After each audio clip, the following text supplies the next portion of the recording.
하나님께서 주신 은혜가 한계가 있을까요? 없을까요? 없어요? 그런데 사람에 따라 있을 수가 있어요. 음, 그건 좀 이따 풀고, 애들을 게임을 많이 한 아이와 게임을 많이 하지 않는 아이와 실험을 해봤어요. 그래서 이렇게 특별한 안경을 씌워요. 그리고 이 안경에는 내 눈을 찍는 소형 카메라가 들어있어요. 나는 앞을 보지만 카메라는 내 눈동자를 찍는 거예요. 그래서 그 카메라로 찍는 모습이 이렇습니다. 그리고 이제 게임을 많이 하지 않는 아이들과 많이 한 아이들이 눈동자가 어떻게 변하나를 보는 거죠. 그래서 그 화면에는 아주 좀 쇼킹한 그런 그림들을 지나가게 하고, 눈동자가 어떻게 변하나 보는 거예요. 그래서 아주 아름다운 그림도 또는 아주 더러운 그림도 이렇게 지나가게 할 때 눈이 어떻게 변하나 보니까, 여러분 지금 눈동자가 어때요? 지금 까만 눈동자 컸죠? 그러니까 눈동자가, 작은 눈동자가 갑자기 커져 버린 거예요. 네. 그래서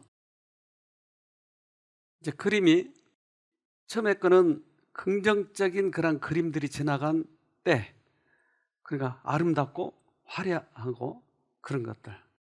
근데 평소 눈동자가 중간에 있는 거예요.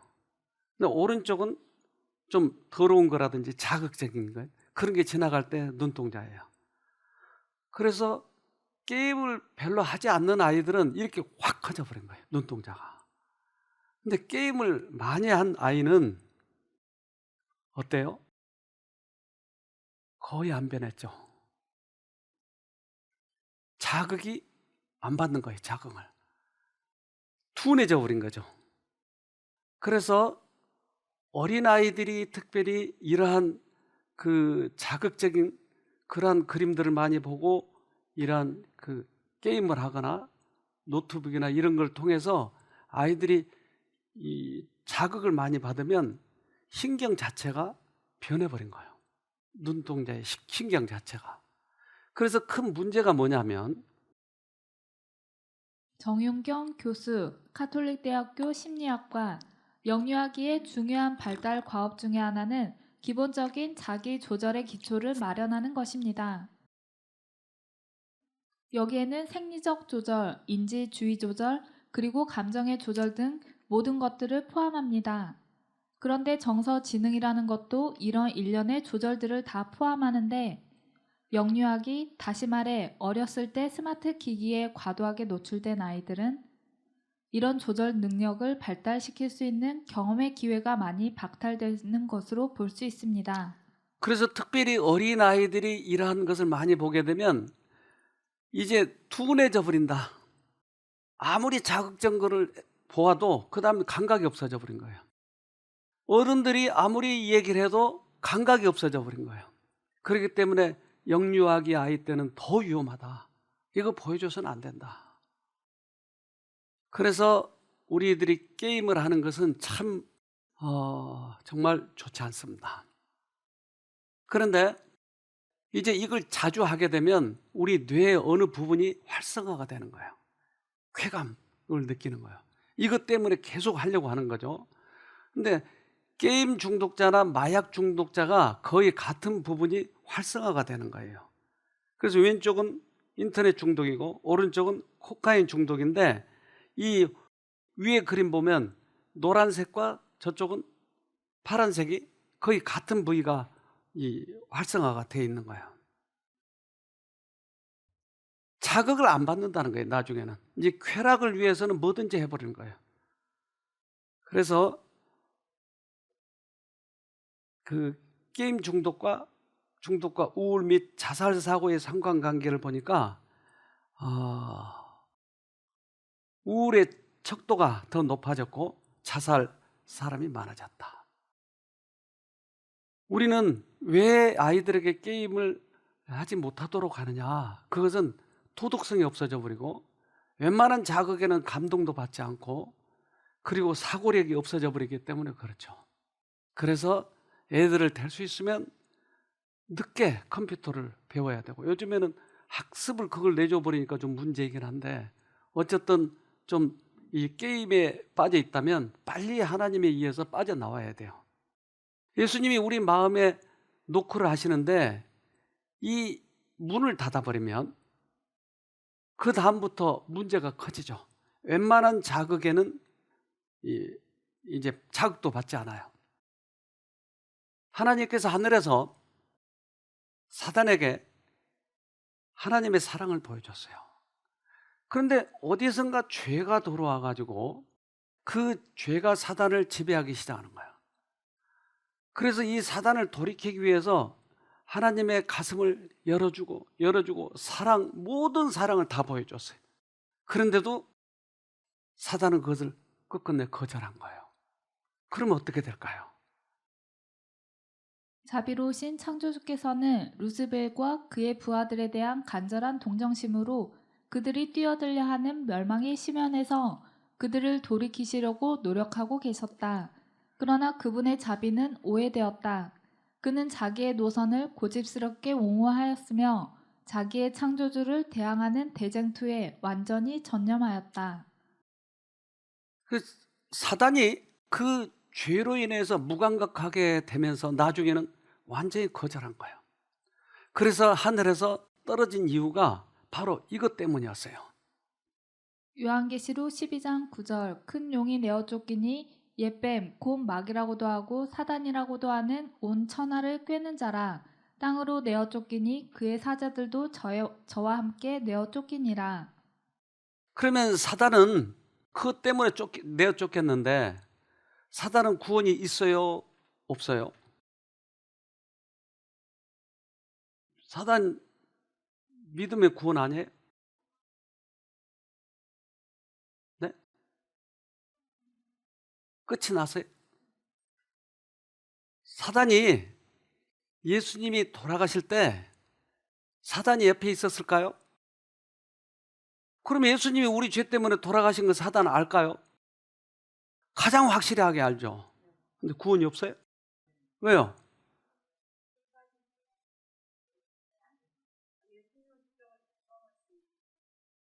그런데 예수님이 우리 죄 때문에 돌아가신 거 그가 믿느냐 안 믿느냐예요. 근데 왜 구원이 없냐고. 믿으면 구원이 하죠.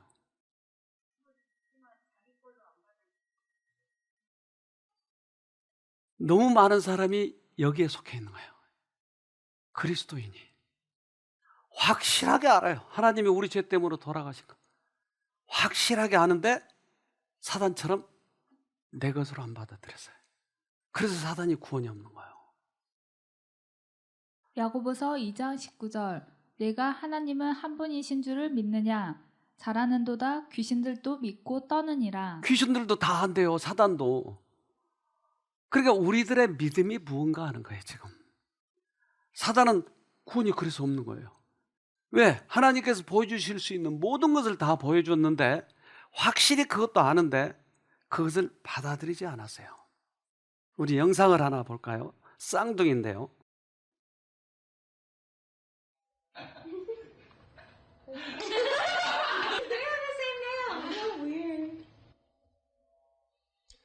예, 태어난 직후에 서로 다른 나라에 입양됐던 쌍둥이 자매가 25년 만에 처음으로 만난 실제 상황입니다.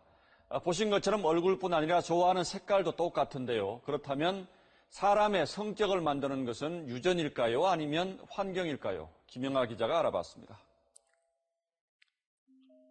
SNS를 통해 기적처럼 만난 쌍둥이 자매는 많은 공통점에 서로 놀랍니다. It's so funny that picture from the festival in your jeans 그때 is wearing the 청바지를 same 사진 jeans. 있잖아. 나도 똑같은 거 입었어. Do you like 신기하다. salami? Yeah. 너 살라미 소시지 좋아해? 그럼 나도 진짜 좋아해. 전문기관을 찾아 검사를 받은 결과 두 사람의 창의력, 이해력 등 지적 능력은 놀랄 만큼 비슷했습니다. Separated at birth. 태어난 지구에 떨어져서 다른 환경에서 자랐지만 유전자가 일치하니까요. 반면 정서적, 감정적 지표들은 크게 다르게 나타났습니다. 어린 시절 겪은 서로 다른 경험이 성격 형성에 영향을 미친 것으로 전문가들은 분석합니다. 아나이스는 어렸을 때 친구들이 생김새가 부모님과 다르다고 놀렸대요. 친부모님 그동안 버려서 쌍둥이 입양된 연구에선 인지 능력은 거라고요. 유전, 성격은 환경의 영향을 더 많이 받는다는 게 확인됐습니다. 성격은 타고날 때 기질은 비슷하게 타고난다 하더라도 이후 살아가면서 달라지게 됩니다. 어떤 환경에 놓였느냐 하는 거에 따라서 어느 정도는 바뀌어질 수 있죠. 이런 가운데 최근 연구에선 유전과 환경 사이의 상호작용에 대한 관심이 높아지고 있습니다. SBS 김영화입니다. 쌍둥이가 바뀐다고요? 안 바뀐다고요? 일란성이거든요. 안 바뀐다고요? 오래도록 떨어져 있었는데도 어쩜 그렇게 똑같죠? 그래서 우리가 이 죄인으로 태어나서 이 죄에서 벗어날 수 있느냐, 우리가 바뀔 수 있느냐는 거예요. 사단은 안 바뀌었잖아요. 우리는요. 바뀔 수 있어요? 안 바뀌어요. 그런데 성경에는 우리들이 두 가지 죄가 있대요. 요한일서 5장 16절 누구든지 형제가 사망에 이르지 아니한 죄 범하는 것을 보거든 구하라. 그러면 사망에 이르지 아니하는 범죄자들을 위하여 저에게 생명을 주시리라. 사망에 이르는 죄가 있으니 이에 대하여 나는 구하라 하지 않노라. 두 가지가 있네요. 사망에 이르는 죄가 있고 사망에 이르지 않는 죄가 있네요. 근데 사망에 이르는 죄에 대해서는 구하라고 하지 않는다고. 왜? 안 되니까. 그게 살인죄인가요? 무슨 죄죠? 사망에 이르는 죄는. 자, 그래서 우리는 이 죄에 대해서 알아봐야 돼요. 성경에 분명히 얘기했으니까. 예수님이 이 땅에 오셨어요. 그리고 예수님을 빈정거리고 예수님을 죽이고 예수님을 욕하고 거절했어요. 그런데 예수님이 이렇게 이야기하셔요. 마태복음 12장 31절 그러므로 내가 너희에게 이르노니 사람의 모든 죄와 회방은 사하심을 얻되 성령을 회방하는 것은 사하심을 얻지 못하겠고. 그래서 예수가 누군지도 모르고 성령께서 우리 마음에 아직 강하게 역사하시지도 않았는데 사람들은 거절할 수도 있어요. 그런데 성령께서 분명히 말씀하신 그 음성을 끝까지 거절하면 용서를 못 받는다. 하나님이 용서를 안 해준다고 그랬죠? 우리가 용서를 못 받는 거예요. 그러니까 용서를 못 받는 죄는, 사하심을 얻지 못한 죄는 우리의 마음 문을 닫아버렸을 때. 언제 닫죠? 그건 알 수 없어요. 그러나 누구든지 이 마음 문이 닫아질 때가 있다고 하는 것이에요. 이거 언제일지 몰라요, 사실은. 우리 집에 제주도 사신 분이 이 유기농 그 귤, 아주 이게 맛있는 것들 보냈어요. 근데 유기농 그 귤을 보냈는데 썩었어요, 한쪽이. 그러면 다 버려야 돼요? 그것만 버려야 돼요? 유기농 귤 박스 때 다 버려버려야죠? 그럼 너무 아깝죠. 그럼 어떻게 해요? 썩은 것만 버려야 돼요. 그 썩은 거 좀 놔두면 안 되나요? 왜 안 돼요? 다 썩어요, 번져서. 하나님께서는 인류를 만드셨는데 그 인류가 죄를 짓고 하다가 아주 문을 닫은 부류가 있는 거예요. 이거 어떻게 해야 돼요? 골라서 버려야죠. 여러분이면 어떡하려고?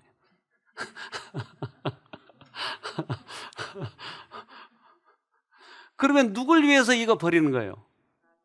우리를 위해서 버리는 거예요. 그런데 우리가 이 부분을 잘 생각해야 돼요. 하나님께서는 많은 사람들을 구원하시기 위하여 소수를 벌하셔야 했다. 그뿐 아니라 백성이 하나님께 대한 그들의 충성을 버렸을 때에 그들은 하나님의 보호를 잃어버렸고 그들의 방어벽은 무너져 민족 전체가 원수들의 세력에 노출되었다. 그 악이 빨리 제거되지 않았더라면 그들은 얼마 안 가서 그들의 무수한 강적의 먹이가 되고 말았을 것이다. 이스라엘의 행복과 또 모든 후세대에게 교훈을 주기 위하여 그 범죄가 빨리 처벌되어야 했다. 이거 옳다고 보세요, 여러분? 그런데 하나님의 의도가 뭐냐는 거예요. 하나님의 의도는 나머지 사람들을 살리기 위해서 이 부류는 빨리 꺼내야 된다고 하는 거예요. 그래서 이것을 예수님께서 이 땅에 오셔서 이거에 대해서 강력하게 이야기하셔요. 이스라엘 백성들에게. 무화과는 뭐가 열려요? 무화과 나무는 뭐가 열려요? 무화과 열죠. 근데 무화과가 안 열리는 나무는 어떻게 하면 좋아요? 패버려야죠. 본래의 목적이 안 열리니까. 이스라엘 백성들에게 그 열매가 열리도록 이스라엘 백성들을 이 거름진 땅에다 심었는데 이들이 열매를 안 열리는 거예요. 마태복음 21장 19절로 20절. 길가에서 한 무화과 나무를 보시고 그리로 가사 잎사귀밖에 아무것도 얻지 못하시고 나무에게 이르시되 이제부터 영원토록 내게 열매가 맺지 못하리라 하시니 무화과 나무가 곧 마른지라. 제자들이 보고 이상히 여겨 가로되 무화과 나무가 어찌하여 곧 말랐나이까. 그러니까 예수님께서는 이 주시는 교훈이 있죠. 너희들이 열매가 안 열리면 결국 이렇게 된다. 그런데 왜 제자들은 이상히 여겼을까요?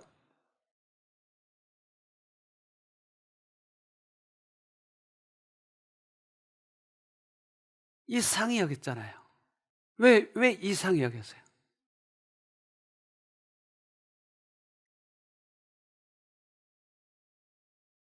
제가 호진이를 몽둥이로 두들겨 패요. 그럼 여러분들 어떻게 생각하세요? 그렇죠. 원래 두들겨 팬 사람이니까 저 사람은. 그러겠죠? 호진이가 잘못했으니까. 또요. 저 사람이 원래는 잘 안 팼는데 이상하네. 그러지 않을까요? 예수는 원래 팬 사람이 아닌데 예수는 사람을 구원한 사람인데 이상하네. 나무를 왜 저렇게 말라버리게 했을까? 그래서 이상히 생각하는 거예요. 예수님은 원래 그런 분이 아니에요. 그런데 저 한 나무를 희생시켜서 많은 영혼을 구원하고 싶은 거예요. 그래서 우리들이 이 부분을 생각할 때, 즉 성령을 거스린 죄, 죄를 사할 수 없는 죄, 이 부분에 생각할 때 우리는 이 부분을 많이 생각해야 돼요. 제가 오랫동안 이해가 잘 안 됐던 부분이에요. 하나님의 사랑을 이해하려고 하는데 이런 부분이 자꾸 걸리는 것이에요. 이스라엘 백성들은 애굽에서 가나안까지 가는 거예요. 그런데 이 백성들이 계속 가나안 땅을 향해서 가는데 아말렉 족속이라고 하는 족속이 있었어요. 그런데 이 족속이 맨 뒤에 처진 백성들, 어린아이들, 유부녀들 이런 사람들을 죽이고 폭행하고 물건 뺏고 그러는 거예요. 그러니까 하나님께서 얘기했어요. 야, 이 백성은 내 백성이야. 건드리지 마. 건드리지 마. 건드리지 마. 하고 계속 얘기했는데 계속 그러는 거예요. 신명기 25장 17절로 19절. 너희가 애굽에서 나오는 길에 아말렉이 내게 행한 일을 기억하라. 곧 그들이 하나님을 두려워하지 아니하고 너를 길에서 만나 너의 피곤함을 타서 내 뒤에 떨어진 약한 자들을 쳤느니라. 그러므로 내 하나님 여호와께서는 내게 주어 기업으로 얻게 하시는 땅에서 내 하나님 여호와께서 너로 사면에 있는 모든 대적을 벗어나게 하시고 내게 안식을 주실 때에 너는 아말렉의 이름을 천하에서 도말할지니라. 너는 잊지 말지니라. 아말렉 족속이 왜 멸망당한가에 대해서 지금 설명하고 있어요. 그런데 이 아말렉 족속을 보면서 우리 이 인간들이 신앙생활을 시작을 할 때 아말렉 족속이 왜 죽었는지에 대해서 생각을 해봐야 돼요. 그런데 어떤 사람은 하나님은 너무나 사랑이기 때문에 절대 심판이 없다고 얘기해요. 그러나 다른 많은 사람들을 살리기 위해서는 귤을 때때로 집어내야 될 때가 있는 것이에요.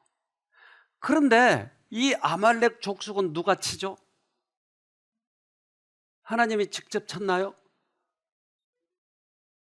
그러면 그 도구는 누가 됐죠? 이스라엘 백성들이에요. 이런 전쟁도 봤어요. 손을 올리면 이기고 손을 내리면 치고. 이거 유치원생 훈련시키는 건가요? 아니, 손을 든다고 이기고 손을 내린다고 진다고요? 모세가 이 일을 했잖아요. 그런데 이런 싸움도 봤어요, 여러분? 왜 이렇게 해요? 칼은 이스라엘 백성들에게 맞겠지만 이 싸움은 누구의 싸움이에요? 하나님과 사단의 싸움이었어요. 이걸 알려주시는 거예요. 그래서 손을 들릴 때는 이스라엘 사람들이 이기는 거예요. 내리면 지는 거예요. 모세가 할 일은 뭐예요? 손을 든 거예요. 아파요, 안 아파요? 그럼 어떻게 해요? 그래서 여기다 돌을 받지. 이게 무슨 싸움이, 이게 이런 싸움도 있어요. 출애굽기 17장 11절로 12절. 모세가 손을 들면 이스라엘이 이기고 손을 내리며 아말렉이 이기더니 모세의 팔이 피곤함에 그들이 돌을 가져다가 모세의 아래에 놓아 그로 그 위에 앉게 하고 아론과 훌이 하나는 이편에서 하나는 저편에서 모세의 손을 붙들어 올렸더니 그 손이 해가 지도록 내려오지 아니한지라. 자, 이 싸움은 하나님의 싸움인 거예요. 모세는 하는 대로 시키기만 하면 되는 거예요. 그래서 이 싸움에 대해서 정확히 이 세번역, 성경에 세번역 있죠. 세번역에는 이렇게 얘기합니다. 출애굽기 17장 15절로 16절. 모세는 거기에 제단을 쌓고 그곳 이름을 여호와 니시라 하고 아도나이 니시, 주님은 나의 깃발, 주님의 깃발을 높이 들어라. 주님께서 대대로 아말렉과 싸우실 것이다 하고 외쳤다. 또는 한 손이 주님의 보좌 위에 있으니 또는 주님의 보좌를 치려고 손이 들렸으니.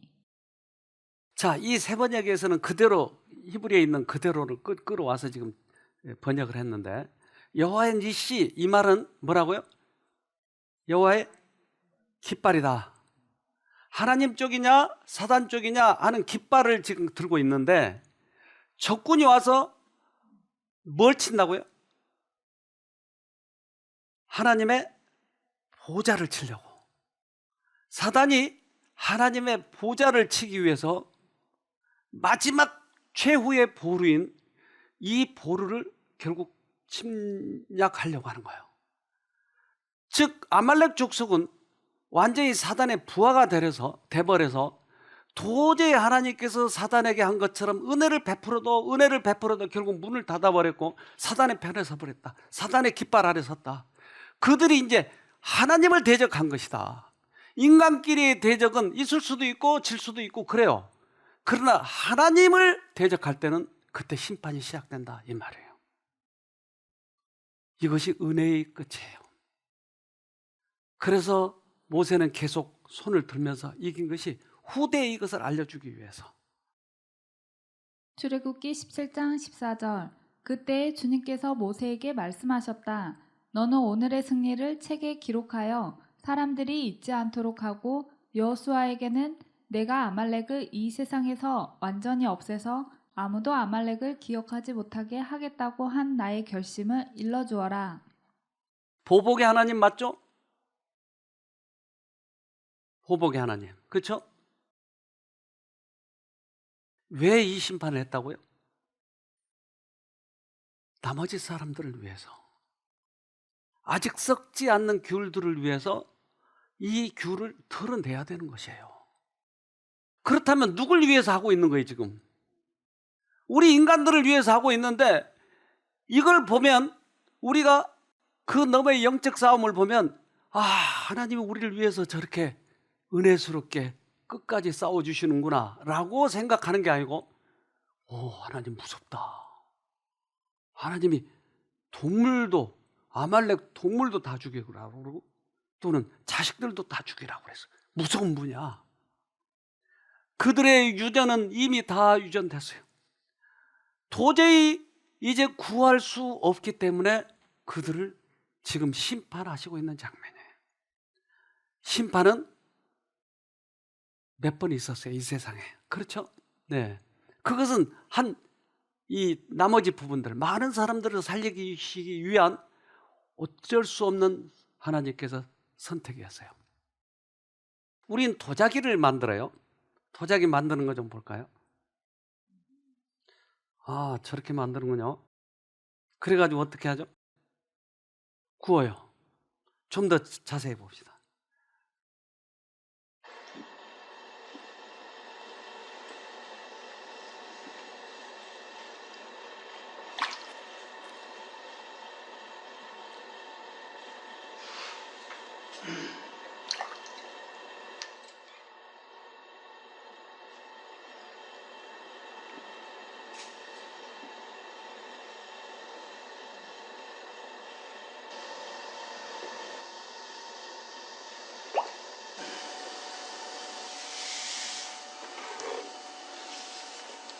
저렇게 만드는군요.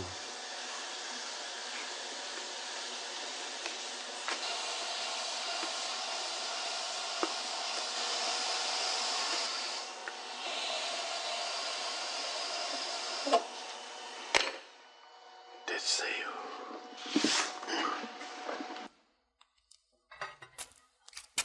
저렇게 해서 굽네요.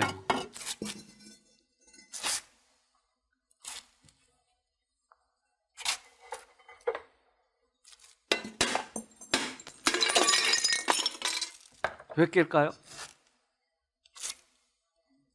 마음에 안 들어.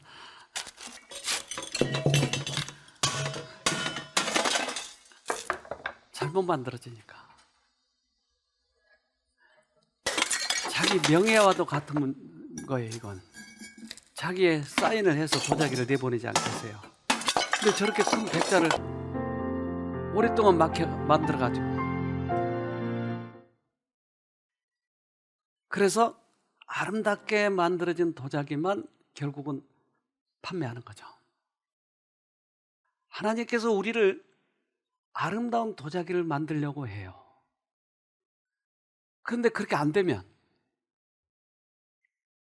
깨는 거예요. 그것이 도자기 만드는 과정이 끝나면 깨는 거예요. 은혜의 기간은 그때 오는 거예요. 그래서 이제 그것이 심판으로 오는데 노아 때도 이 심판이 있었어요. 그렇죠? 다 죽고 노아의 배에만 들어간 사람만 살았잖아요. 그래서 그때 왜 심판하는지에 대해서 이렇게 설명해요. 창세기 6장 5절 여호와께서 사람의 죄악이 세상의 관영함과 그 마음의 생각의 모든 계획이 항상 악할 뿐임을 보시고 변하지 않는군요. 항상 악할 뿐임을 보시고 심판하시는 거예요. 그러니까 우리들의 그 마음이 어느 때든지 돌아설 수 있는 기회 때 돌아서야 되는데 굳어져 버리면 그 다음부터는 안 되더라. 그 기간까지 하나님은 기다려 주시고 우리에게 자유의지를 주셔서 이쪽 깃발을 택하든지 저쪽 깃발을 택하든지 해라는 거죠. 안 되면 심판이 시작이 되는 거예요. 그래서 노아 시대 때 그 심판이 있었어요. 마태복음 24장 38절로 39절 홍수 전에 노아가 방주에 들어가던 날까지 사람들이 먹고 마시고 장가들고 시집가고 있으면서 홍수가 나서 저희를 다 멸하기까지 깨닫지 못하였으니 인자의 임함도 이와 같으리라. 네. 그래서 이것을 미리 최후의 심판, 우리 재림하실 때 할 심판, 그것을 미리 예표하는 거예요. 실제적으로 됐지만. 근데 이제 이 논에 가라지가 생기잖아요, 가끔. 근데 가라지는 왜 생겨요?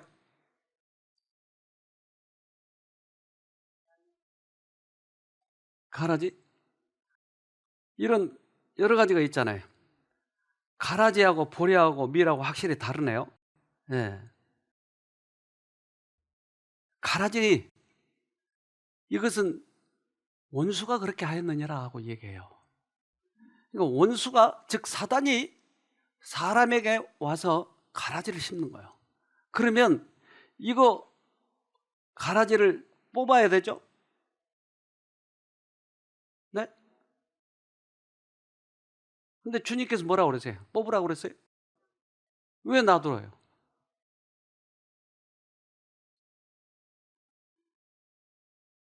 아니, 우리 정자매님이 속을 그렇게 썩여요, 속을. 그럼 어떻게 해야 돼요? 그냥 놔둬요? 자기 얘기하니까 놔두래. 호진이 같으면 어떻게 해요, 그럼? 뽑아버려. 네, 그럴 줄 알았어요. 그러면 뽑고 나면 옆에 사람이 뭐래? 이야, 저 사람 무섭다. 뽑아버리네, 쉽게. 누구에 대해서 오해해요? 하나님에 대해서 오해해요. 그러니까 놔둬라, 놔둬라. 그리고 심판 때 그때 이제 하겠다는 거예요. 그런데 지금은 가라지를 뽑지 않아요. 가라지와 곡식이 추수할 때까지 함께 자라게 되며 추수할 때는 바로 은혜의 시기가 끝나는 때이다. 얼마든지 가라지가 돌아올 수도 있고 또 그 가라지를 뽑은 것 때문에 많은 사람이 상처를 입을 수도 있고, 그러니까 놔둬라, 놔둬라. 심판 때 그 일을 할 것이다. 그래서 노아 방주 때도 그 일이 있었어요. 그래서 큰 심판이 있었어요. 또 있었나요? 또 있었잖아요. 그렇죠. 소돔과 고모라 때. 그래서 하나님이 어느 날 얘기를 해요. 야, 아브라함아, 내가 소돔을 좀 가고 싶다. 창세기 18장 16절로 17절. 그 사람들이 거기서 일어나서 소돔으로 향하고 아브라함은 그들을 전송하러 함께 나가니라. 여호와께서 가라사대 나의 하려는 것을 아브라함에게 숨기겠느냐. 저는 이 말을 잘 이해하지 못했어요. 하나님이 소돔을 가려고 할 때 왜 아브라함에게 숨기겠느냐 이렇게 얘기했을까 하는 거예요. 그냥 가시면 되잖아요. 하나님이 가신다는 말은 무슨 말이에요 지금? 하나님이 가신 곳에는 심판이 시작이 되는가? 근데 왜 아브라함에게 이것을 말해야 되죠?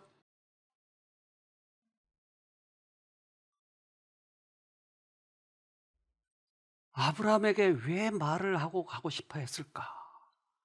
아브라함에게 숨기겠느냐? 이렇게 물어보는 거예요. 그런데 이제 우리가 예수님을 만나고 예수님을 마음에 모시고 그러면 예수님의 품성이 우리가 뭘로 알아요? 아니, 예수님의 품성을 우리가 알죠. 그러면 예수님의 품성이 어떻다고 생각해요? 어제 우리 예수님의 성품에 대해서 봤는데 자비롭고 은혜롭고 노하기를 더디시 하시는 하나님. 그런데 갑자기 하나님이 소돔에 가버리면 아브라함이 생각할 땐 뭐라고 그럴까요? 말은 잘해놓고선 저분이 벌 주시네. 하나님은 벌 주시는 분이 아니라고 하는 걸 배웠다고요.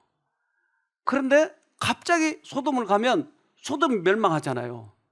그럼 아브라함이 생각할 때 하나님도 저렇게 벌 주시는구나 라고 오해할까 봐 인간 하나 아브라함에게 이 얘기하고 가고 싶은 거예요. 하나님의 품성이 거기서 보이는 거예요. 철저하게 하나님은 사랑이라고 아는 그 아브라함에게는 이 얘기하고 가야 되겠다고 하는 것이에요. 그래서 아브라함하고 하나님하고 이 얘기를 하는 장면을 성경에서 보여주는 거예요. 창세기 18장 20절로 21절 여호와께서 또 가라사대 소돔과 고모라에 대한 부르짖음이 크고 그 죄악이 심히 중하니 내가 이제 내려가서 그 모든 행한 것이 과연 내게 들린 부르짖음과 같은지 그렇지 않은지 내가 보고 알려 하노라 하매. 심판을 하시기 전에 이제 주님께서는 당신의 자식, 당신의 친구, 자기의 마음을 다 알아주는 아브라함에게 이걸 이야기하고 싶은 거예요. 나 이제 소돔 가야 된다. 아브라함이 화가 났어요. 하나님이 왜 변덕쟁이야?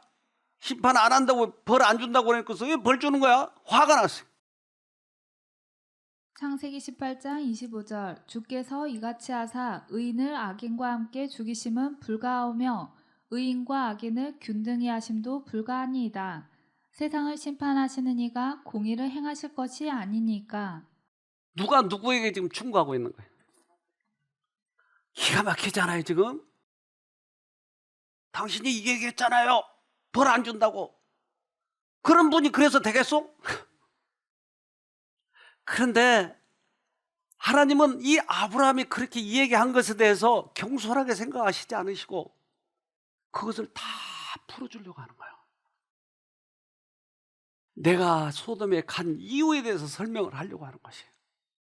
아브라함은 하나님께서 가르쳐 주신 그대로 하나님을 믿으려고 하는데 왜 이런 일이 일어나냐고 따지는 거예요 지금. 창세기 18장 28절 50의인 중에 5인이 부족할 것이면 그 5인 부족함을 인하여 온 성을 멸하시리이까.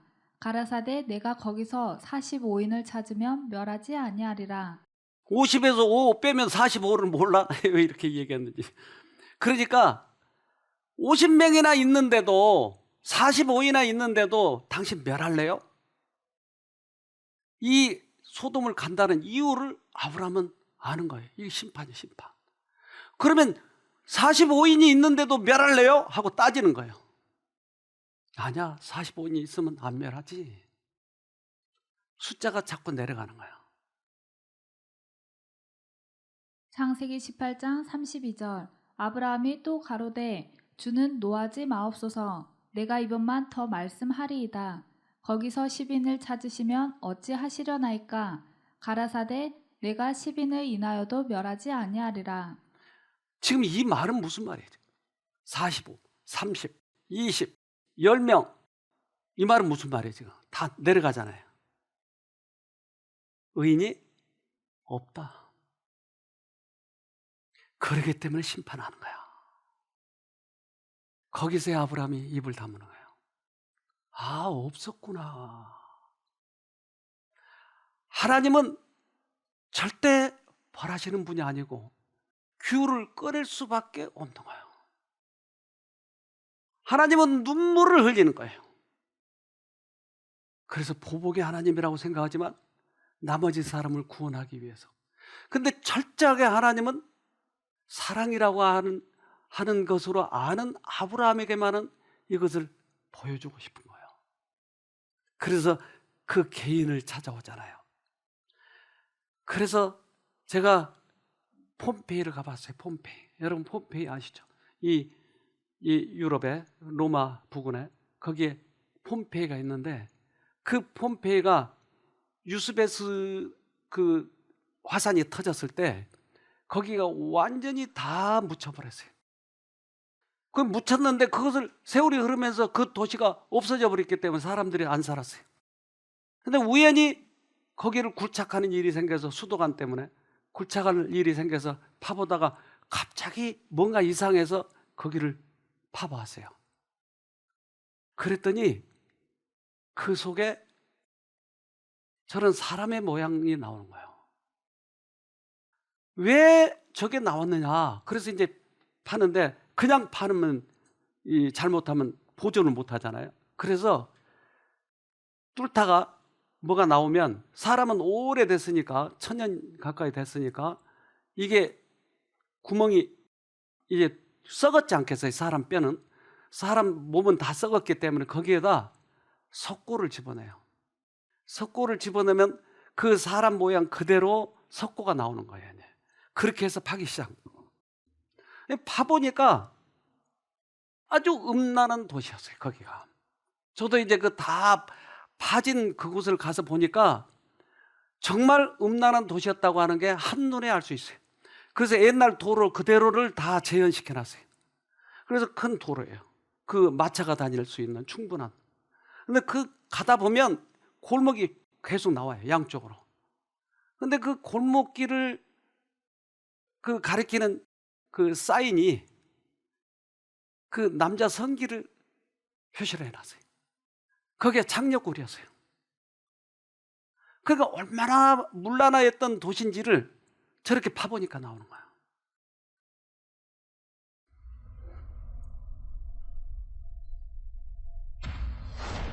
(2000년) 만에 인간 화석 발견되다.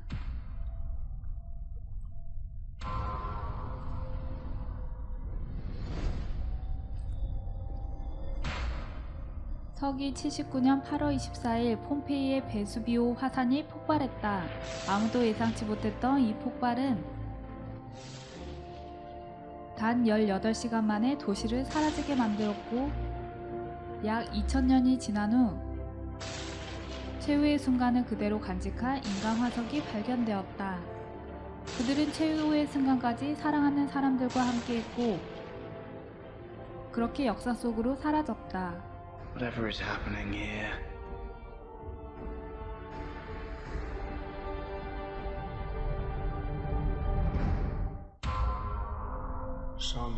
어떤 이들은 살려달라고 울부짖었고 많은 이들은 차라리 죽음을 원했다. 도시는 영영이 사라졌지만 위대한 비밀은 아직 남아있다.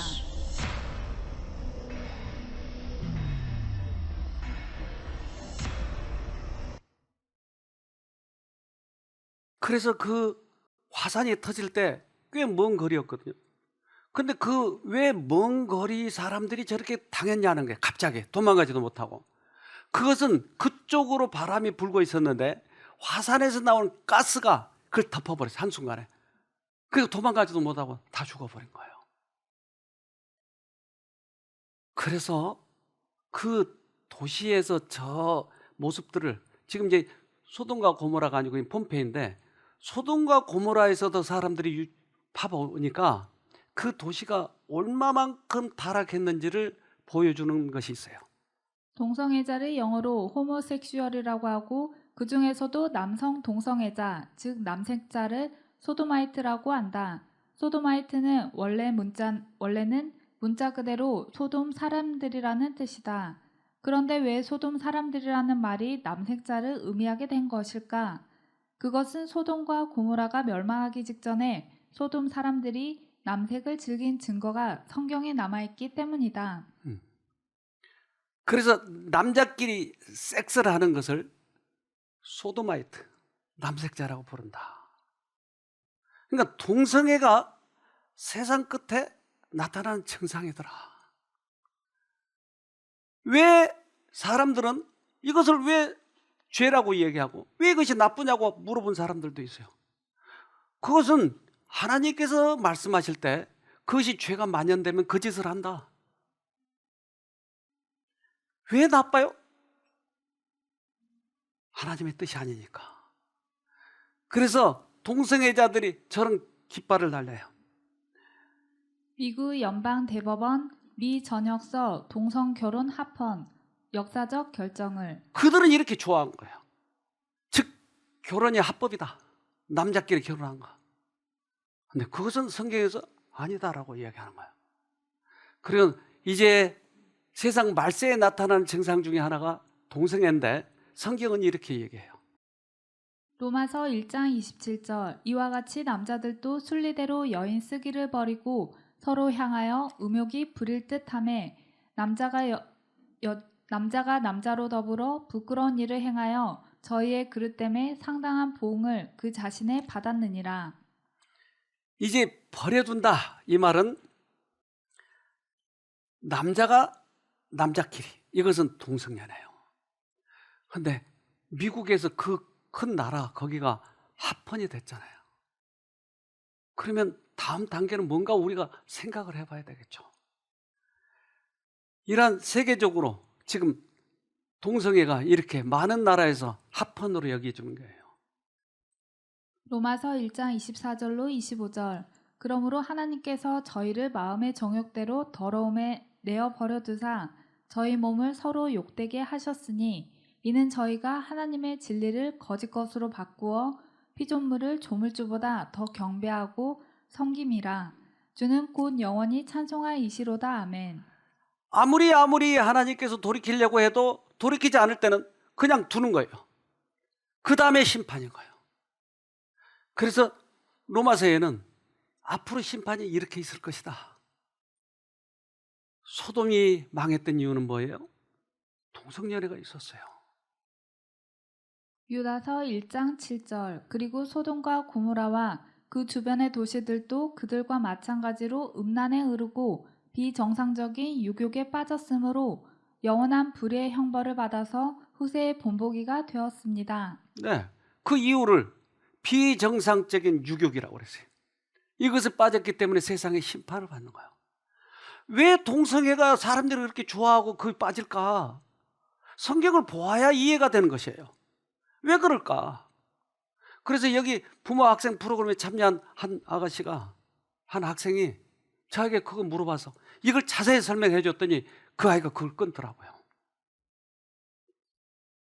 베드로후서 2장 6절. 소돔과 고모라 성을 멸망하기로 정하여 제가 되게 하사 후세에 경건치 아니할 자들에게 본을 삼으셨으며. 네.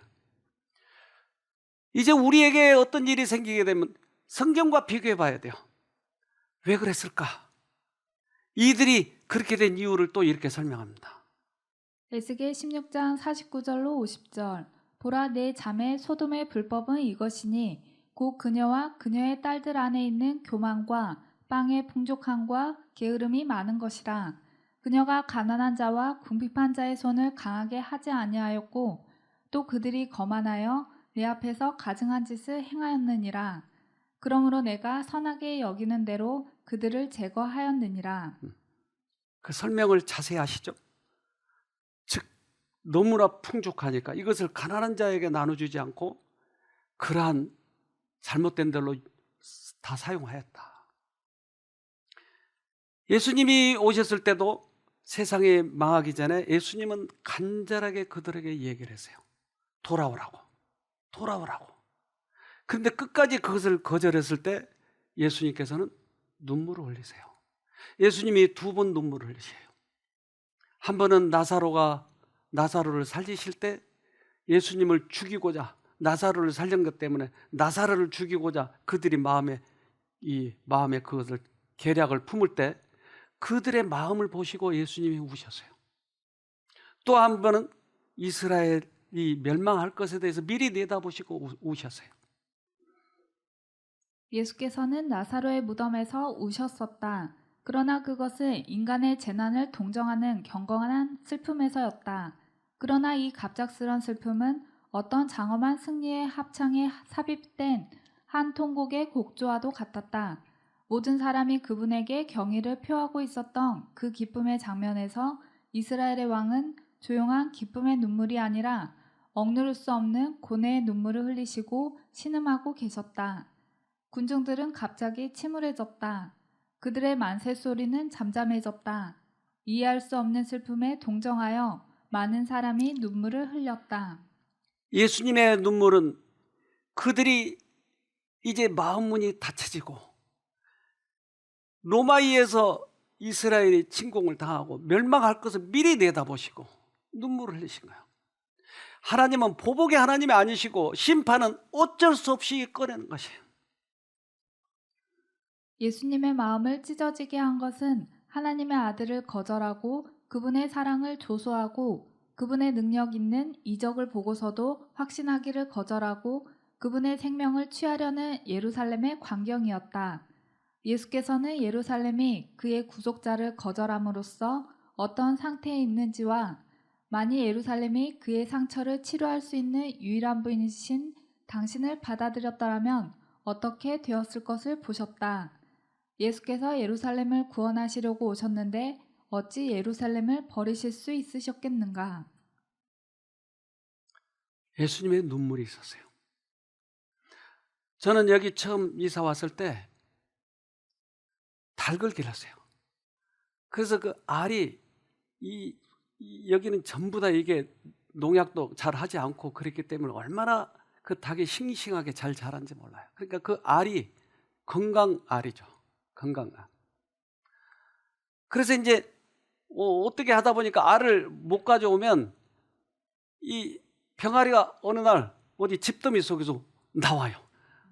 못 가다 먹는 게 미리 이제 그게 알이 부화가 돼가지고. 그런데 옛날은 이 앞에 있는 밭이 그 개울과 이렇게 다 있었어요. 거기 내려갈 수 있어요. 지금은 이렇게 축대를 쌓는데. 어느 날 닭이 이 암탉이 얼마나 소리 지르든지 꼬꼬닥꼬꼬 한 1m씩은 뛰는 것 같아요. 그래서 무슨 일이 생겨서 뛰어가 봤더니 병아리가 그 물 좀 먹는다고 빠질까 봐 꼬꼬닥꼬꼬닥 그러니까 돌아와 그런 것 같아요. 자기 새끼도 닭도 자기 새끼를 챙기는데 우리 하나님은 얼마나 꼬꼬댁을 많이 했을까요? 마태복음 23장 37절 예루살렘아 예루살렘아 선지자들을 죽이고 내게 파송된 자들을 돌로 치는 자여 암탉이 그 새끼를 날개 아래 모음같이 내가 내 자녀를 모으려 한 일이 몇 번이냐 그러나 너희가 원치 아니하였도다. 사단이 구원받지 못한 이유와 똑같으네요. 아무리 하나님을 보여줘도 그들이 거절했어요. 이것을 성령을 거스른 죄, 용서받을 수 없는 죄. 용서가 부족한 게 아니고 은혜가 부족한 게 아니고 문을 닫아버렸기 때문에 받을 수가 없는 죄에게 우리 거기 가지 맙시다. 꼭 승리합시다. 기도합시다. 하늘에 계신 아버지, 주님이 왜 심판하였는지를 이제 알게 되었습니다. 그동안에 그게 궁금했고 왜 사람들이 끝까지 그렇게 거절했는지를 잘 몰랐지만 이제 주님께서 아브라함에게 설명했듯이 저에게 알려주셔서 감사합니다. 이제 주님께 돌아가고 싶습니다. 세상의 끝이 오기 전에 우리들의 마음 문이 닫히기 전에 주님을 받아들여서 꼭 승리하는 저희가 되도록 도와주시옵소서. 예수님 이름으로 기도합니다. 아멘.